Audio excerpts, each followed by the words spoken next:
The Chaldaic Oracles of Zoroaster and His Followers, with expositions of Pletho and Psellus. Edited and translated to English by Thomas Stanley, London, 1661. Read by Dan Attrell. Introduction. The most considerable remains of the Chaldaic philosophy are those oracles which go under the name of Zoroaster. Some indeed condemn them as supposititious, forged by some pseudo-Christian Greek, because the followers of Prodicus, the heretic, boasted that they had the secret books of Zoroaster. But this seems less probable, in regard they lie dispersed amongst several authors. Nor are they to be neglected in that they have been held in great veneration by the Platonic philosophers, which sufficiently also argue that they are none of the writings charged by Porphyry upon the Gnostics as forged by them under the name of Zoroaster, since those, as he acknowledges, were by the Platonic philosophers, of whom he instances Plotinus and Amelius, rejected and demonstrated to be spurious and supposititious. Some argue that they are not Chaldaic, because many times accommodated to the Greek style.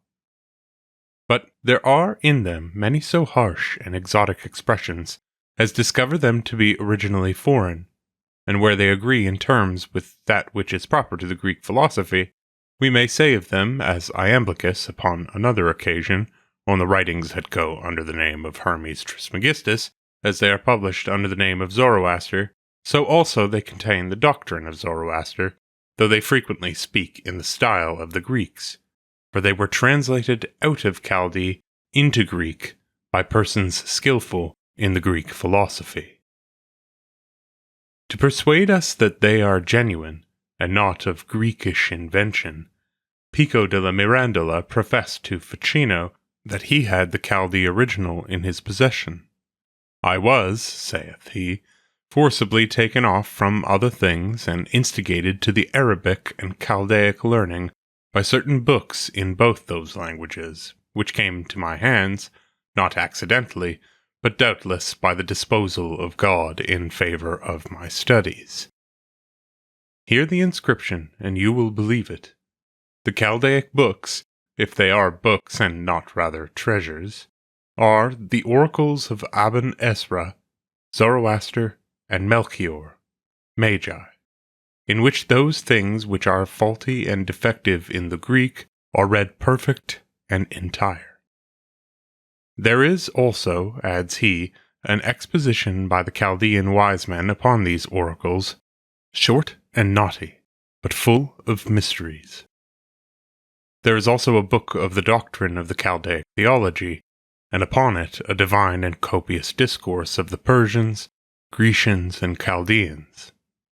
Thus Pico della Mirandola, after whose death these books were found by Ficino, but so worn and illegible that nothing could be made out of them.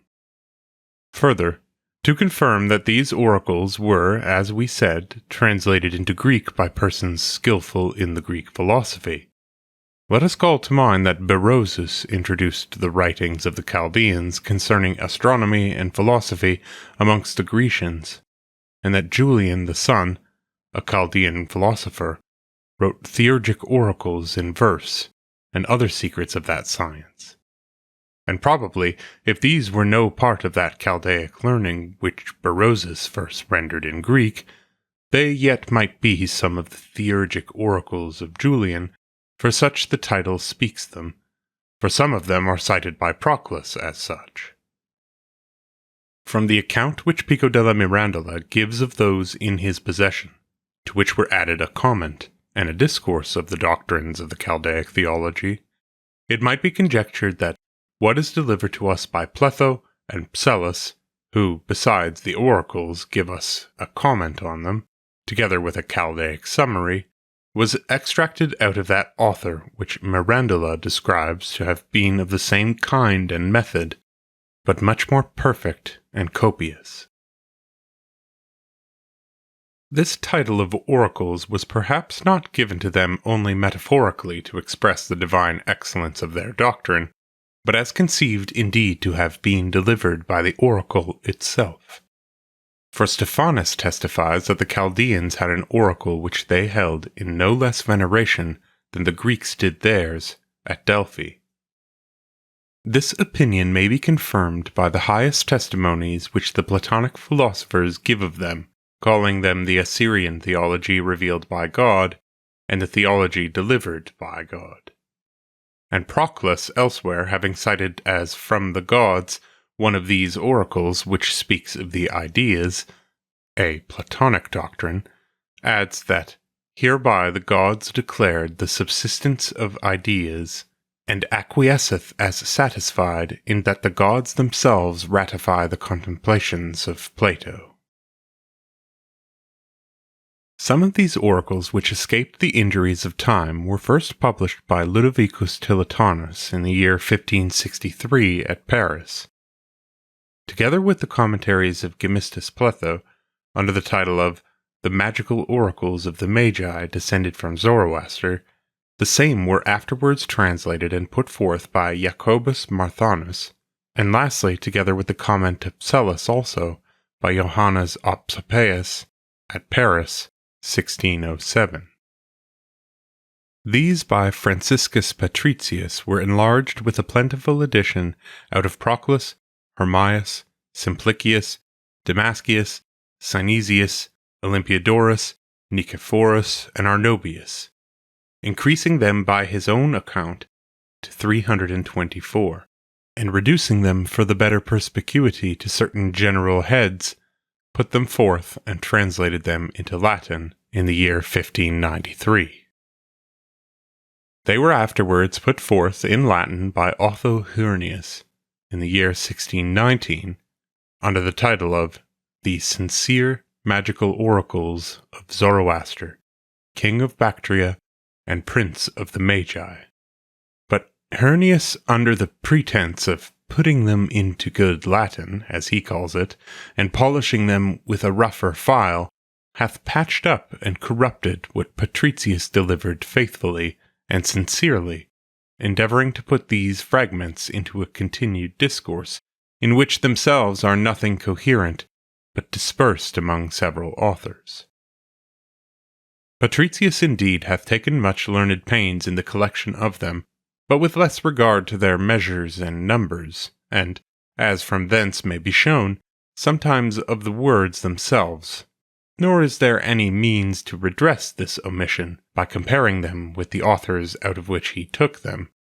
Since few of those are extant, neither doth he, as he professeth to have done, affix the names of the authors to the several fragments, except to some few at the beginning. However, we shall give them here according to his edition, that being the most perfect, together with such additions as we meet with all elsewhere, and some conjectures to supply the defect we mentioned. And whereas many of these oracles are so broken and obscure that they may at first seem rather ridiculous than weighty, yet he who shall consider that as many of them as are explained by Pletho, Psellus, and others, would without those explications seem no less absurd than the rest, but being explained disclose the learning of the Chaldeans in a profound and extraordinary manner, will easily believe all the rest, even those which appear least intelligible, to be of the same kind, and consequently ought no more to have been omitted than any of the rest. The Oracles of Zoroaster, collected by Franciscus Patricius.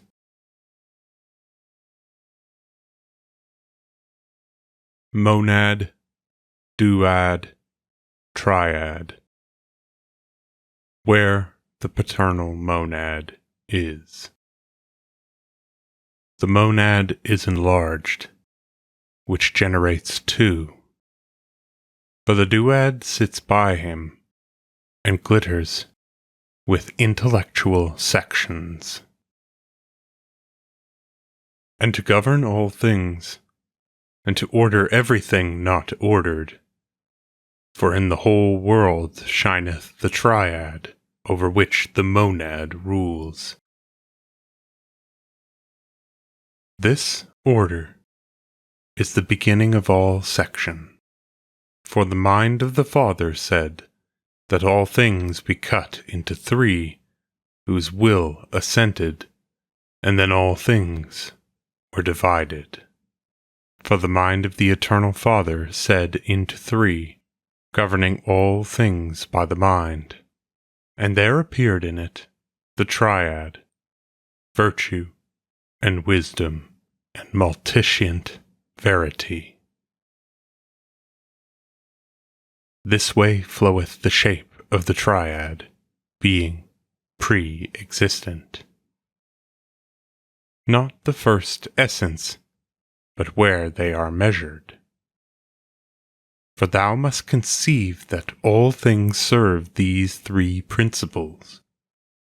The first, of course, is sacred, but in the middle. Another, the third, aerial, which cherisheth the earth in fire. And fountain of fountains, and of all fountains, the matrix containing all things.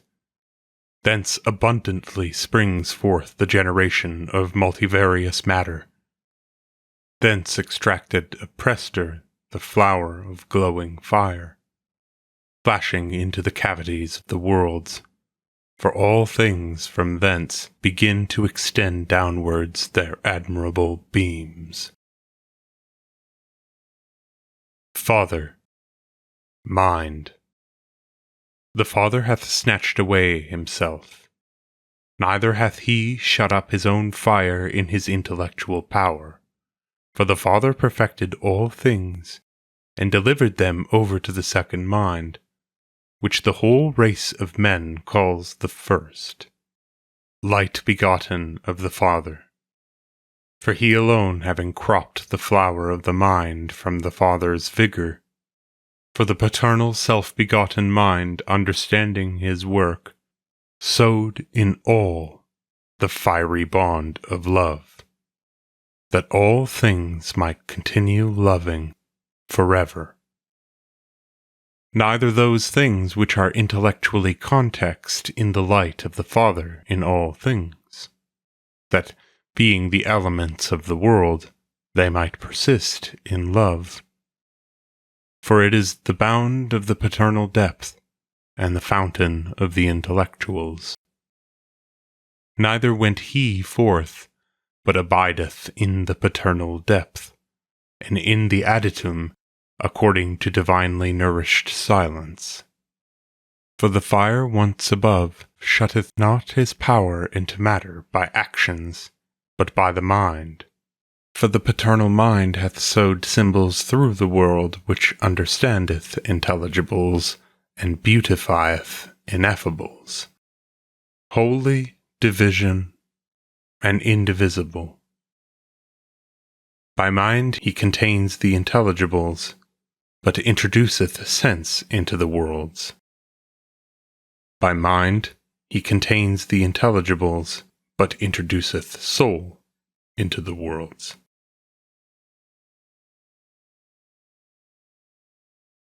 Mind, intelligibles, intellectuals. And of the one mind, the intelligible mind. For the mind is not without the intelligible. It exists not without it. These are intellectuals and intelligibles, which, being understood, understand. For the intelligible is the ailment of the intelligent. Learn the intelligible, since it exists beyond the mind, and of the mind which moves the imperial heaven. For the framer of the fiery world is the mind of the mind. You who know certainly the supermundane paternal depth. The intelligible is predominant over all section. There is something intelligible which it behooves thee to understand with the flower of the mind. For if thou inclinest thy mind, thou shalt understand this also. Yet, understanding something of it, thou shalt not understand this wholly. For it is a power of the circumlucid strength, glittering with intellectual sections. That is, rays. But it behooves not to consider this intelligible with vehemence of intellection, but with ample flame of the ample mind, which measureth all things, except this intelligible. But it behooves to understand this. For if thou inclinest thy mind, thou shalt understand this also. Not fixedly, but having a pure turning eye, thou must extend the empty mind of thy soul towards the intelligible, that thou mayst learn the intelligible, for it exists beyond the mind. But every mind understands this God, for the mind is not without the intelligible, neither is the intelligible without the mind. To the intellectual presters of the intellectual fire, all things, by yielding, are subservient to the persuasive counsel of the Father. And to understand, and always to remain in a restless whirling. Fountains and principles, to turn and always remain in a restless whirling, but insinuating into worlds the venerable name in a sleepless whirling, by reason of the terrible menace of the Father. Under two minds the life-generating fountain of souls is contained, and the Maker, who self-operating framed the world, who sprang out of the first mind, clothing fire with fire, binding them together to mingle. The fountainous craters preserves the flower of his own fire. He glittereth with intellectual sections, and filled all things with love. Like swarms, they are carried, being broken, about the bodies of the world, that things unfashioned may be fashioned. What the mind speaks, it speaks by understanding. Power is with them. Mind is from her. Yinji's ideas, principles. These being many, ascend into the lucid worlds, springing into them, and in which there are three tops. Beneath them lies the chief of immaterials. Principles which have understood the intelligible works of the Father, disclosed them in sensible works, as in bodies, being, as it were, the ferrymen betwixt the Father and matter, and producing manifest images of unmanifest things, and inscribing unmanifest things in the manifest frame of the world. The mind of the Father made a jarring noise, understanding by vigorous counsel omniform ideas. And flying out of one fountain, they spring forth, for from the Father was the counsel and end, by which they are connected to the Father by alternate life from several vehicles. But they were divided, being by intellectual fire distributed into other intellectuals. For the King did set before the multiform world an intellectual, incorruptible pattern. This print throughout the world he promoting, of whose form, according to which the world appeared, beautified with all kinds of ideas, of which there is one fountain, out of which come rushing forth others undistributed, being broken about the bodies of the world, which through the vast recesses like swarms, are carried round about every way.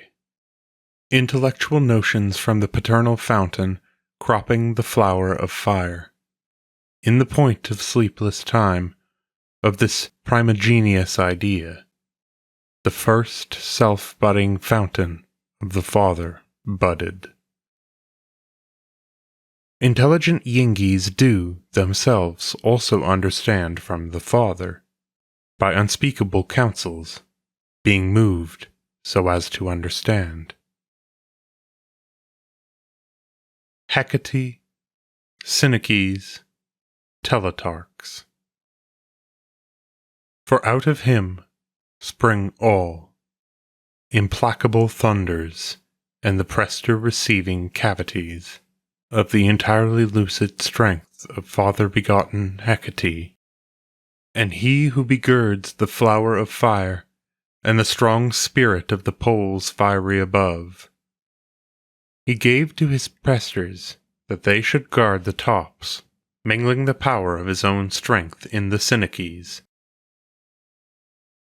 Oh, how the world hath intellectual guides, inflexible, because she is the operatrix, because she is the dispensatrix of life-giving fire, because also it fills the life-producing bosom of Hecate, and instills in the Synechis the enlivening strength of potent fire. But they are guardians of the works of the Father, for he disguises himself, possessing to be clothed with the print of images. The Teletarchs are comprehended with the Synechis. To these intellectual presters of intellectual fire, all things are subservient.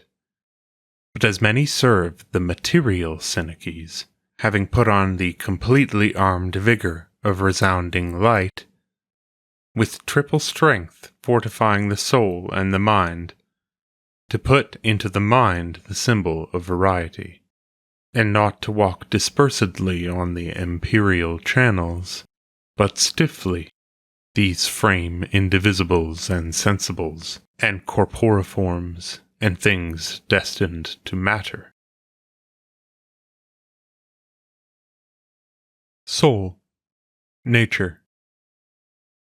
For the soul being a bright fire, by the power of the Father, remains immortal, and is mistress of life, and possesseth many complexions of the cavities of the world. For it is in imitation of the mind, that that which is born hath something of the body.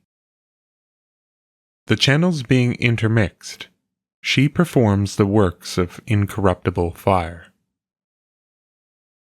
Next the paternal conceptions, I, the soul, dwell, warm, heating all things, for he did put the mind in the soul, and the soul in the dull body.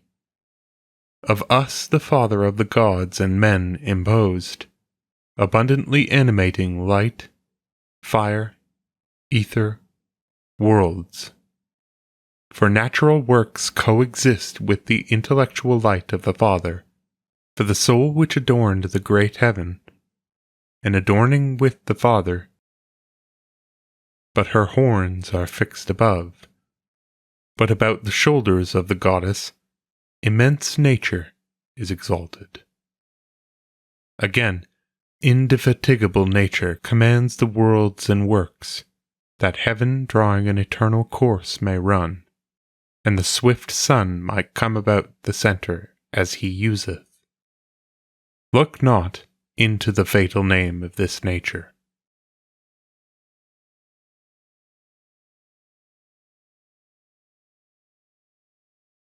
The world. The Maker, who operating by himself framed the world, and there was another, bulk of fire. By it self-operating all things that the body of the world might be perfected, that the world might be manifest, and not seem membranous. The whole world of fire, water, and earth and all-nourishing ether, the unexpressible watchwords of the world.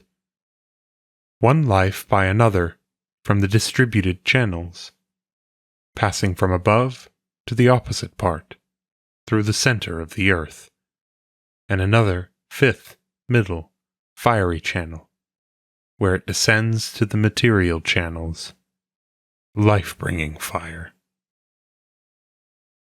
Stirring himself up with the goad of resounding light, another fountainess which guides the imperial world, the center from which all lines which way soever are equal, for the paternal mind sowed symbols through the world, for the center of everyone is carried betwixt the fathers, for it is in imitation of the mind, but that which is born hath something of the body. Heaven. For the Father congregated 7 firmaments of the world, circumscribing heaven in a round figure. He fixed a great company of inerratic stars, and he constituted a septenary of erratic animals, placing earth in the middle, and the water in the middle of the earth, the air above these, to be carried not by laborious and troublesome tension, but a settlement which hath not error. He fixed a great company of inerratic stars, forcing fire to fire, to be carried by a settlement which hath not error. He constituted them 6, casting into the midst the fire of the sun, suspending their disorder in well-ordered lines.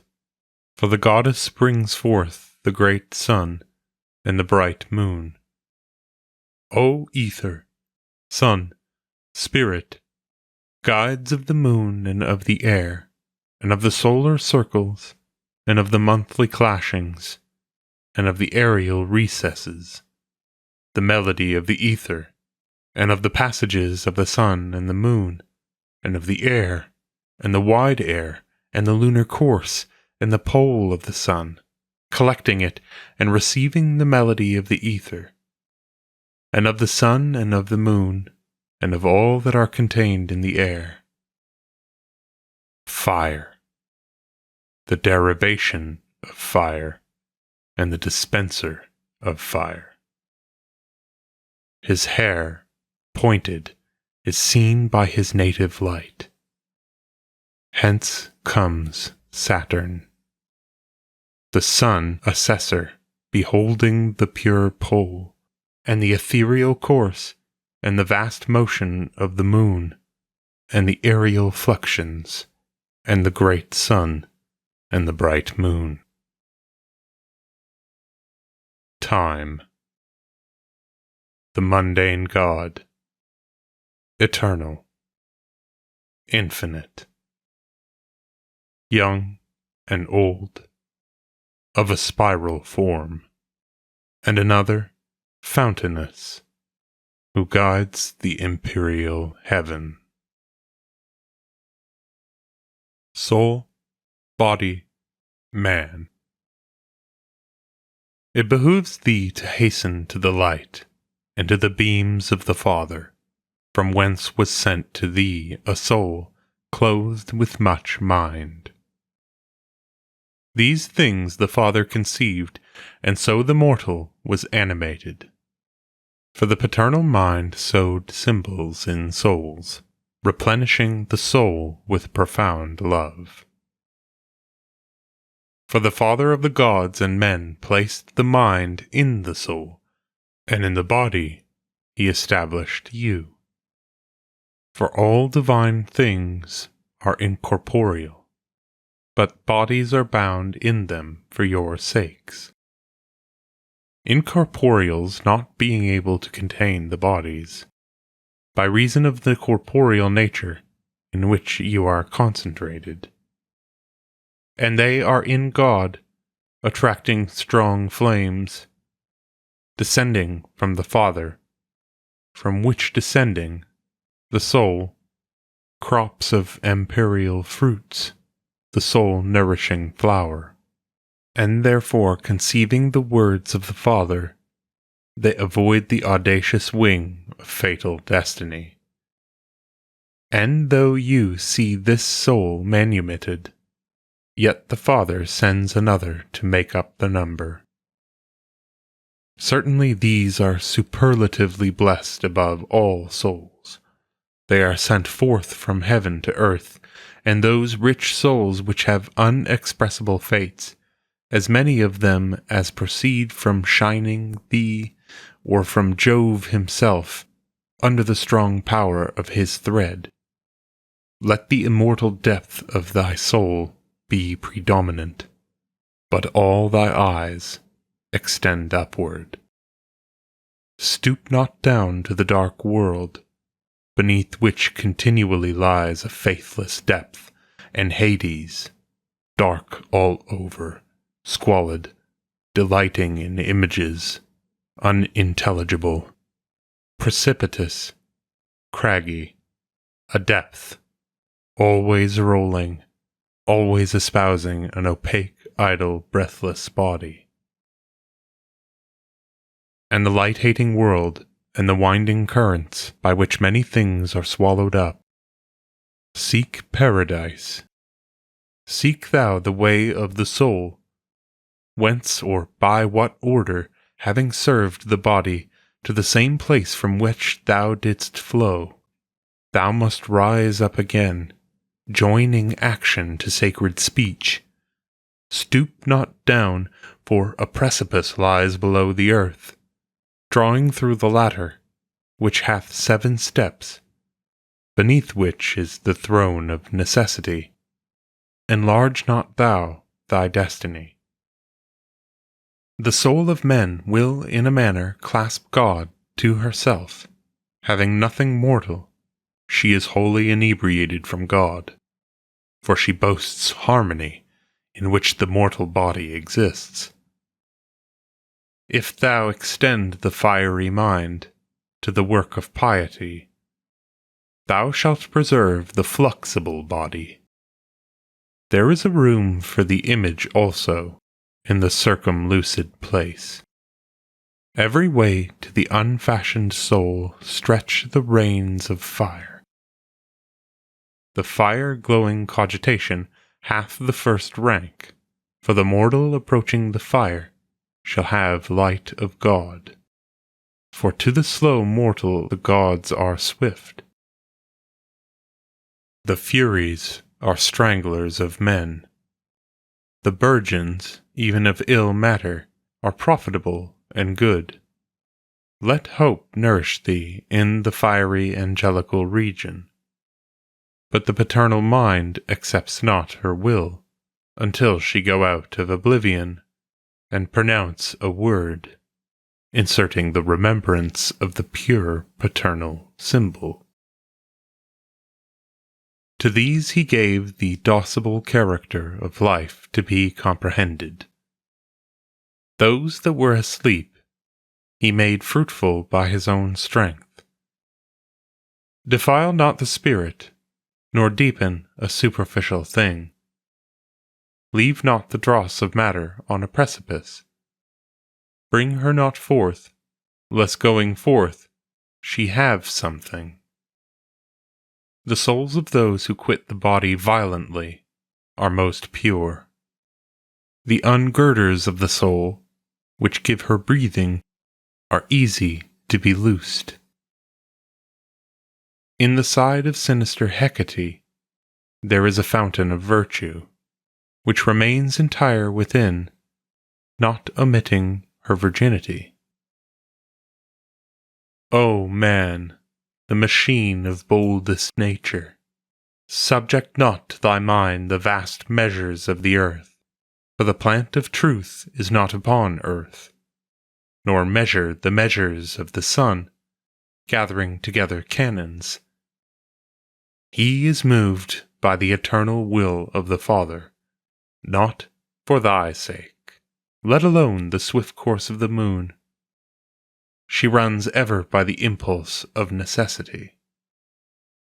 The progression of the stars was not brought forth for thy sake. The ethereal wide flight of birds is not voracious, and the dissection of entrails and victims, all these are toys, the supports of gainful cheats. Fly thou these, if thou intend to open the sacred paradise of piety, where virtue, wisdom, and equity are assembled. For thy vessel the beasts of the earth shall inhabit. These the earth bewails, even to their children.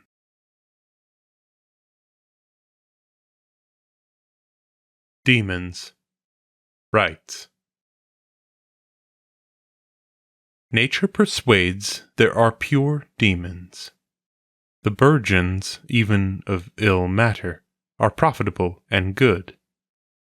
But these things I revolve in the recluse temples of my mind, extending the like fire sparklingly into the spacious air, or fire unfigured, a voice issuing forth, or fire abundant, whizzing and winding about the earth, but also to see a horse more glittering than light, or a boy on thy shoulders riding on a horse, fiery or adorned with gold, or divested, or shooting and standing on thy shoulders. If thou speak often to me, thou shalt see absolutely that which is spoken. For then neither appears the celestial concave bulk, nor do the stars shine. The light of the moon is covered. The earth stands not still, but all things appear thunder. Invoke not the self-conspicuous image of nature, for thou must not behold these before thy body be initiated. When soothing souls, they always seduce them from these mysteries. Certainly out of the cavities of the earth spring terrestrial dogs, which show no true sign to mortal man. Labor about the hecatic Strophilos. Never change barbarous names, for there are names in every nation given from God, which have an unspeakable power in rites. When thou seest a sacred fire without form, shining flashingly through the depths of the world, hear the voice of fire.